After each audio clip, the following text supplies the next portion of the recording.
Buti nga napatay agad yung sunog na agapan. Buti nga napansin agad ng mga tao.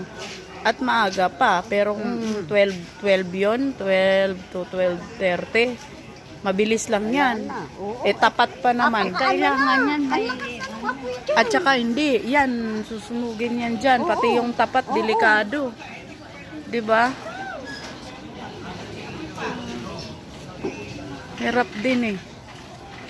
Nakakatakot pa naman. Sunod-sunod na yung sunog na. Kaya nga sa bahay, double check talaga ako. Minsan nga, pag yung niluluto, eh, minsan makalimutan mo konti. Lagi dyan, ang ano na yan, dyan din noon. Dyan din? Dyan din mismo. Nakita lang namin na parang, ang bango-bango pa ako kasi parang akong niluluto na parang adobong pinatutuyo. Mahirap kasi Yung saan. pala, talagang nakasalang. Ayun o, may yung ano. nag-uusok-usok pa yung pader eh.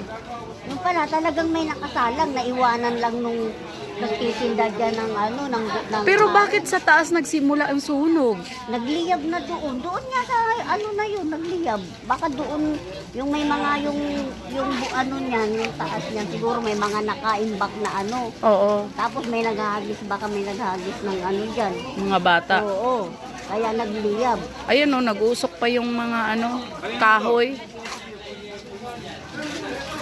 Makikita mo pa, uusok. Ang lakas ng apoy na dyan kanina. Eh, may kuryente pa naman. Sino ba sila dito? Oo, gano'n. Sila Ang laki na po ng ano. Ang laki na po ng ano. Ayun na, isin na yun na yan? Isin na yan? Opo. Oo, yan o. Ayan, sunog na sunog na.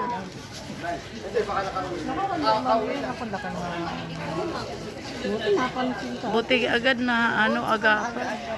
Kung 12 lang yan o 12:30, kasarapan ng tulog. Delikado. O yan nga po yun, yung kay Edna. O, yan din yung nag-ano nun eh, yung may umusok sa loob, yung nasusunog na rin.